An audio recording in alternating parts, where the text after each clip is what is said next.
Keyakinannya, kalau keyakinan itu kan harus diukur dengan melihat dengan mata telanjang, melihat bukan lewat teleskop gitu, atau apalagi yang mikroskop, bukan dengan itu, tapi dengan mata telanjang, bukan matanya itu beredar lagi tanpa ada alat bantu, itu namanya mata telanjang itu. Telanjang kita telanjang ya. Nah, apalagi kalau dalam konsep kita mencampur adukan mazhab, ya itu ada dalam kitab Fathul Mu'in itu dibahas. Itu istilahnya ada di pikiran susah dicampur. Menggabungkan ya dan dua pendapat mazhab dalam satu aktivitas.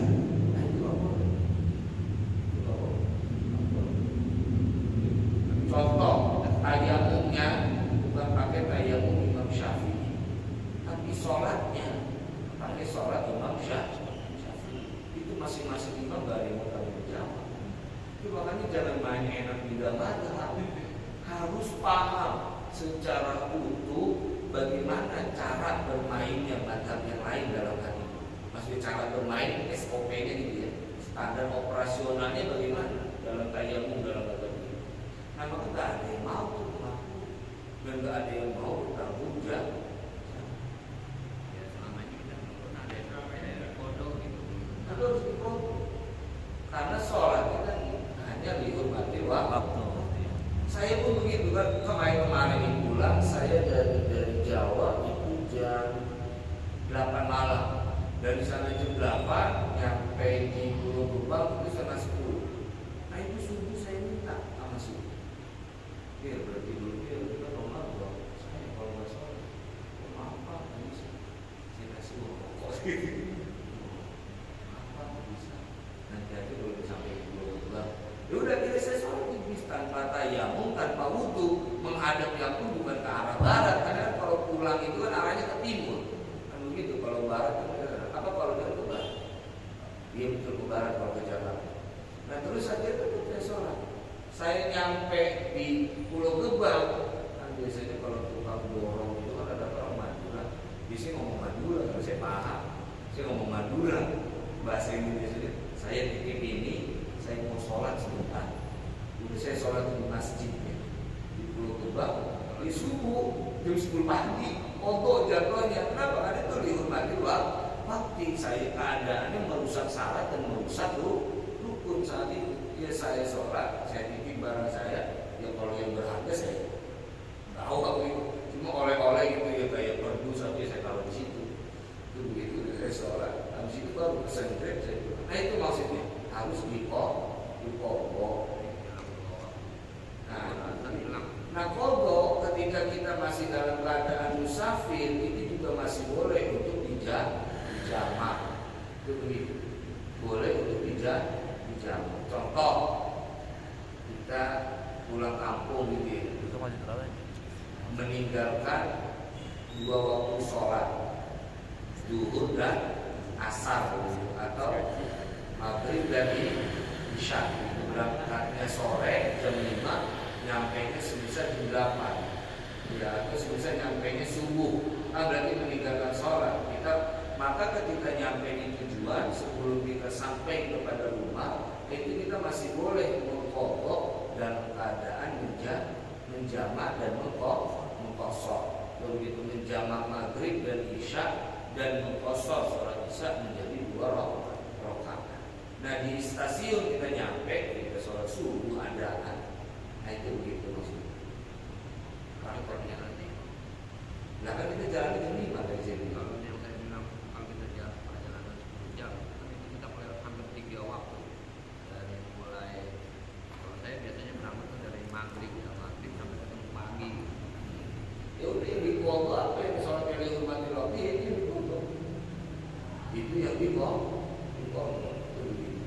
Apa yang dikerjakan karena dihormati waktu, karena dia tidak bisa tayamum dan dia tidak bisa wudu, ya maka sholat itu harus dikodok. Walaupun belum tayamum juga tadi pesawat ya, tapi Nah ya tadi, makanya saya katakan kalau kita ingin berpindah, maka harus paham cara mainnya. Tidak boleh asal berpindah. Tayamumnya kita tidak memakai Syafi'iyah, tapi sholat kita pakai Syafi'iyah. Sama contoh seperti ini, saya wudhu pakai Syafi'iyah. Kalau 3 helai rambut itu cukup. Tapi giliran batal, saya pakai mazhab yang lain. Bini saya mencuci tangan. Habis itu saya sholat subuh. Itu bisa di masjid. Itu imam gak ikut tanggung jawab yang 4. Kalau main asal menggabung-gabungkan 2 madhab dalam 1 amal, itu gak ditanggung jawab. Kalau kondisi lagi ngaji gimana? Kalau lagi ngaji gimana? Pergi kan macam-macam dari suruhnya. Nah itu dia, makanya wudhunya berubah. Jangan wudhu yang Syafi'iyah yang hanya 3 helai sudah cukup. Pelajari yang lain.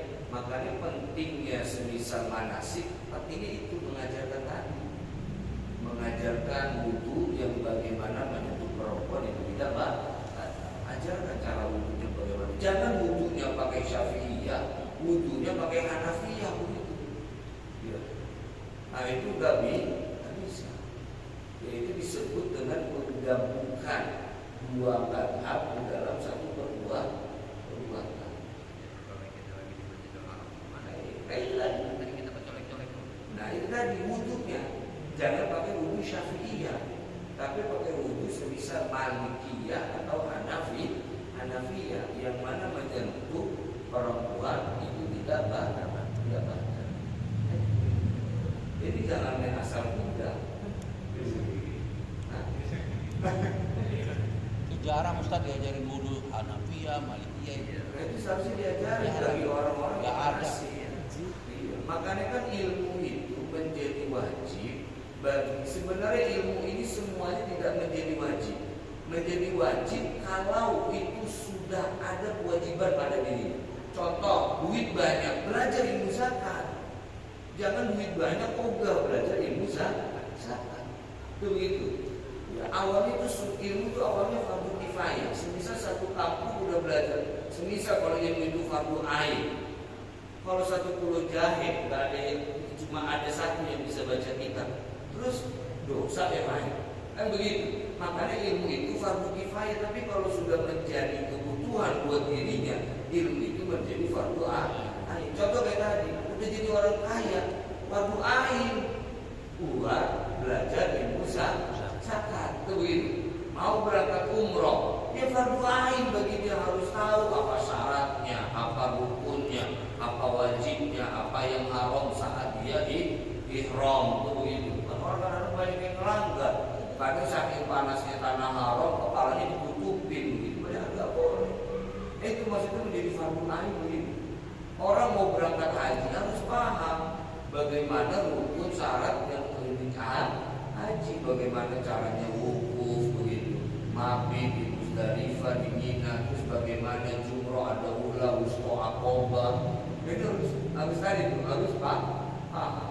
Nah begitu juga semisal masuk di bulan Ramadan harus paham seperti apa syaratnya, apa saja yang membatalkan. Itu yang disebut menjadi fardu ain. Begitu juga para perempuan harus paham tentang kondisi haid. Apalagi perempuan itu haidnya udah nggak jelas.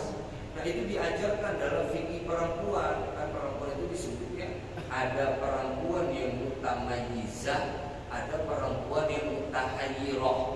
Mutamayyizah itu artinya perempuan yang masih bisa membedakan kapan datang, kapan hilang, kapan datang, kapan hilang, tanggal segini, tanggal sekian. Itu namanya mutamayyizah.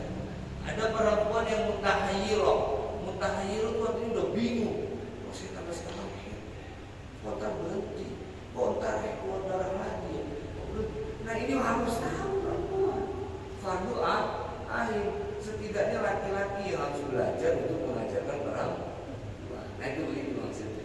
Nah begitu juga ilmu bepergian. Dan harus paham. Oh saya mau jadi musafir, saya bakal mudik, saya harus belajar bagaimana sholatnya saya, bagaimana puasanya saya. Nah itu begitu menjadi fardu ain. Ustaz, kan dalam pergi haji itu kita memakai 4 mazhab. Kita biasa pakai mazhab Syafi'i. Pas pergi haji itu berarti kita cari 1 mazhab lagi. yang dari wudu, yang dari apa satu mazhab iya yang kira-kira nggak batal di saat posisi itu, begitu maksudnya kan? Bukannya berarti 4 mazhab itu diambil ini nggak begitu kan? Berarti kita pindah dengan mazhab itu yang di saat pergi haji itu tidak melanggar aturan, gitu. Nah pindahnya tadi yang saya katakan harus secara totalitas, maksudnya totalitas paham secara utuh SOP-nya, standar operasional Satu mazhab itu maksudnya. Iya, betul, mazhab tersebut. Jadi kalau kita udah disiram, palanya disiram gitu. Betul. Ya puasa semua gitu. Betul. Kan berbedanya rata-rata ulama di kepala. Ada yang kalau kita kan sapinya 3 rambut cukup. Ya. Ada yang mengatakan harus separuh kepala. Ada yang mengatakan seluruh. Itu yang saya maksud ke sana larinya. Harus berpindah. Jangan wudhunya Syafi'iyah, giliran tadi saya bilang bini saya cium tangan, saya main sholat aja. Nah itu nggak ada yang mau bertanggung jawab itu. Imam-imam mazhab nggak ada yang mau bertanggung jawab. Nah itu pentingnya kita belajar ilmu langsung sebisa kembali kepada kita. Jadi kalau kita mau sholat, kita sudah dapat berdasarkan berarti kita dari hotel sudah siap. Tadi yang tadi bentuknya seperti itu. Iya. Jadi sholat waktu kita bersentuh atau gimana? Ya enggak. Dan itu saya waktu itu saya bilang begini. Jadi Ustaz begini ya, kalau kita pergi haji nih, ya kita kan nggak diajarin segala wudhu Syafi'iyah, apa tanggung jawab kita, apa travelnya yang tanggung jawab? Travel itu orang awam nggak bisa dikasih beban karena kan tidak ada beban bagi orang yang tidak tahu. Travel yang jawab, jangan cuma mau Berat tuh Ustaz ya. kan bisa manggil ustaz begitu.